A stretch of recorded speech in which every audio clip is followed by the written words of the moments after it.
What's going on, Port fans? Welcome back to another video on my channel, and today we're going to be looking at the season so far for Port Adelaide in 2019. We're going to be looking at what's been good so far for the team and how they've gone, and obviously what has gone bad in the first 11 games so far. It's been a pretty interesting season from Port Adelaide, which you can never discount, because we're always an interesting side every week. We don't know exactly what's going to happen. So let's have a look at the season so far. Gives them a chance. Ryder spoiled, thought he almost marked it, and then snapshot of goals, a ripper.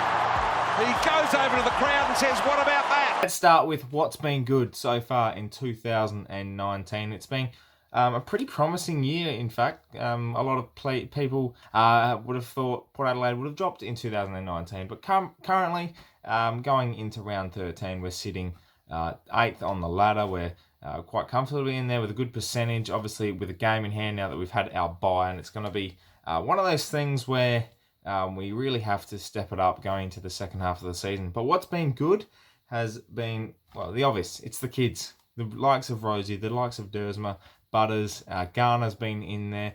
Drew's had a sensational debut. It's just been those kids that have really gelled together, and even the 2, 3, 4-year players have really stepped up this year.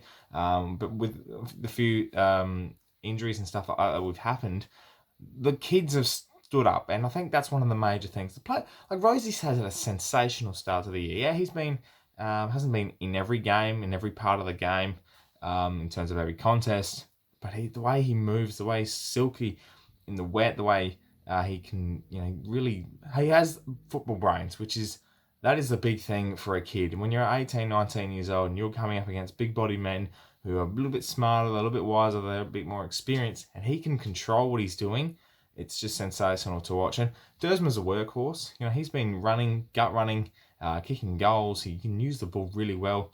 I think that's one of the big things from a perspective coming into this year for Port was the draft was really hard, was really targeted hard by us looking for skills. We were looking for pace to really revamp our game plan, which we've done. Butters is the other one as well, who's just been he's a hard nut. He just goes into every contest. He's been hitting the scoreboard. He creates the contest really well, and he's been helped by the likes of Robbie Gray, Brad Ebert, who's been a couple of mentors, and he's really good with the footy.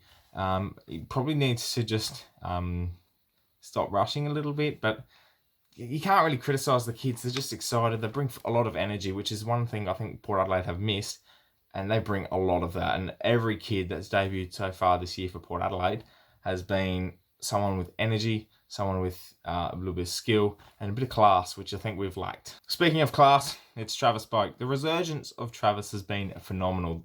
Career best form, a guy that got rid of the captaincy, he's focused on himself, his football, and the way he's played. He's just back in the midfield now, which is his position.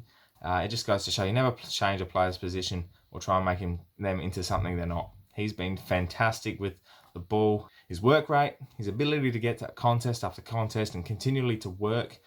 His ability to hit the scoreboard is another key factor for a midfielder, and he's just been the full package this year.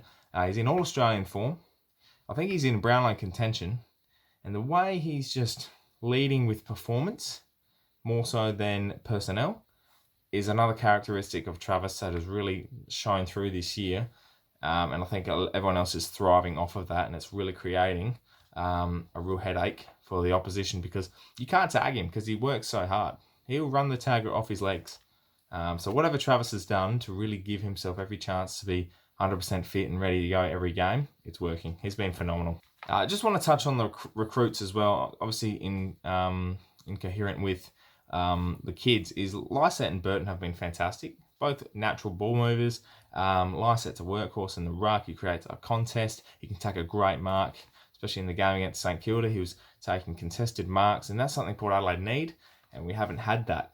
And his ability to just continually work, and he can hit the scoreboard as well, which is something a ruckman of ours hasn't really done a lot of lately, and that's really good to see. So the recruits, for me as well, have been sensational. What else has been good? Well, I think the only other thing that's really stood out for me are the big wins. Every win this year has sort of been, we come off a poor result. We've been asking for a response. And the big wins, like round 1 against Melbourne, biggest win of this year in comparison to the Eagles, which was also a big win. But to come off the bat like that, round one against a team that was supposedly premiership contenders, that was me included in that one. But now we go into West Coast, we underdogs, we beat them. I think the North Melbourne game as well, we were obviously favourites, but we don't play well as favourites, and I think we responded really well there. And the game against Gold Coast and St Kilda, we just needed responses, and I think they've been hard fought wins, and I think we just need to transition that into the second half of the year. But other than that, a few good positives coming out of the season so far for Port Adelaide, and we just have to continue on and keep building with the run home. Turn our attention to what's been bad, and look, our bad is bad, like proper. The difference between what's been good and what's been bad is actually a big differential. And I think this has come down to a lot of inexperience, a lot of changes, and questionable selection. But the one thing that has hurt us the most is injuries. We've had our fair share of disappointing results and stuff like that, but a big part of that has been the injuries to the likes of Ebert. We've got no Hartlett.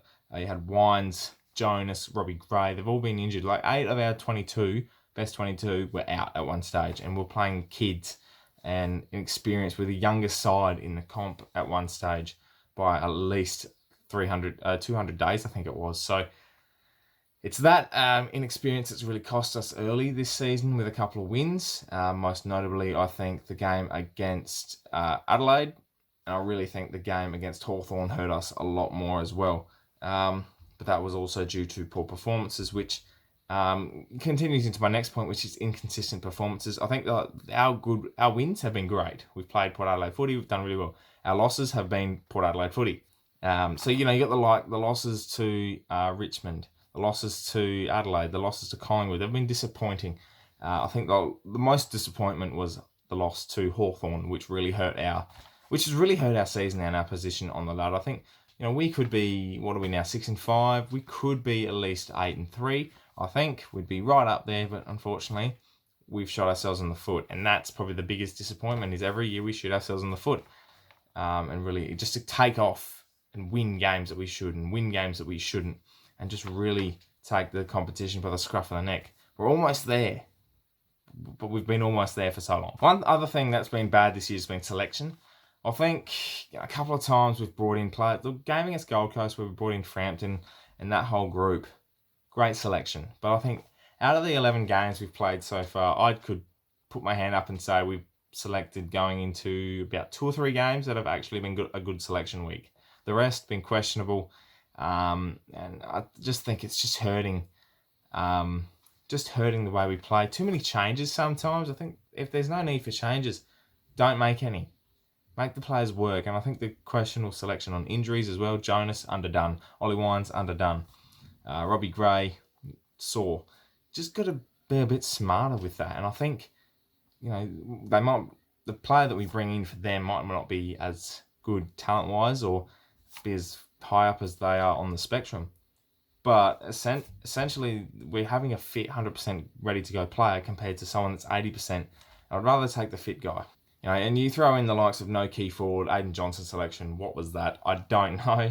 But yeah, just those nagging things that we continually bring along, which haven't really changed for quite a while. We've just got to, we've got to, but do you think we will? Probably not. But if we can nullify that a bit more, I think we'll be in good stead going into selection, inconsistent performances, injuries. And yeah, it's been overall been an interesting season. One at the best of times, it's been great. At the worst of times, it's been horrible.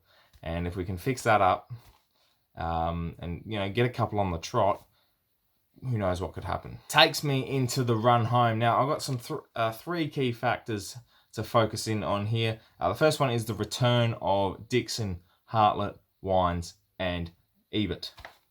4 big ins for Port Adelaide, and I think with the Stars coming back, this run home, form-wise, might change a little bit more in favour of Port Adelaide. So I'll take you through the run home. So they are Freo away, Cats at home, Dogs home, Crows home. We've got the Lions at home, so 4 in a row at the Adelaide Oval. Then we've got the Tigers at the G, which we haven't lost for about 20 years now. The Giants at home, Bombers away, Swans at home, North away, and Fremantle at home.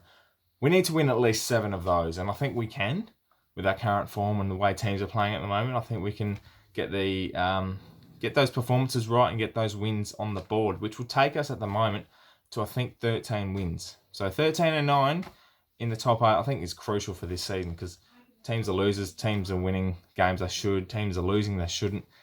So it's 13 wins is finals. We are set up for a big second half of the season. We've got all the right momentum now. I think with the win against St Kilda, it's going to help us project into the bye, and then now coming up against Fremantle away in Perth. I think the most important thing is the win in Perth. That gives us confidence. That gives us 7-5 and a little bit of a break. And that's a lot more positivity. If we're going into the game against Geelong 6-6, Geelong could effectively end our season. So we are set up for a big second half of the season. So Port fans, let me know in the comments below what you're thinking for the second half of the year and what you've thought of Port Adelaide's season so far in 2019. Thank you so much for watching, Port fans. It's been a good vibe, been a pretty good break for Port.